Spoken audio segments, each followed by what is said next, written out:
आपण पाहत आहात RK न्यूज, बातमी तुमची, आवाज आमचा। घोसरवाडजवळ शॉर्ट सर्किटमुळे चालत्या इलेक्ट्रिक स्कूटरला भीषण आग।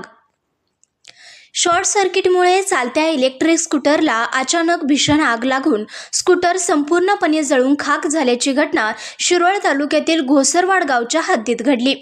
या घटनेत सुदैवाने कोणतीही जीवितहानी झाली नसली तरी अंदाजे 80,000 रुपयाचे मोठे आर्थिक नुकसान झाले आहे।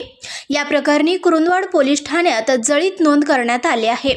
मिळालेल्या माहितीनुसार इचलकरंजी येथील कापड मार्केट परिसरातील रहिवासी आणि थ्रेडिंग व्यावसायिक हेमंत कुमार भेवरलाल लोया वय वर्ष 40 राहणार कापड मार्केट इचलकरंजी तालुका हातकणंगले हे रविवारी 12 रोजी आपल्या TVS कंपनीच्या iQube इलेक्ट्रिक स्कूटरने क्रमांक MH09 GB 8530 वरून घोसरवाड ते सदलगा रोडवरून प्रवास करत होते।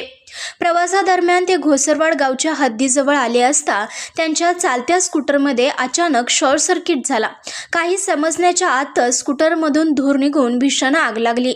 आग इतकी वेगाने पसरली की पाहता पाहता संपूर्ण स्कूटर आगीत जळून खाक झाली। या घटनेनंतर वाहन चालक हेमंत कुमार लोया यांनी तात्काळ कुरुंदवाड पोलीस ठाण्यात याबाबत रविवारी घटनेची रीतसर वर्दी दिली। त्यांच्या तक्रारीवरून कुरुंदवाड पोलिसांनी गुन्हा दाखल केला आहे।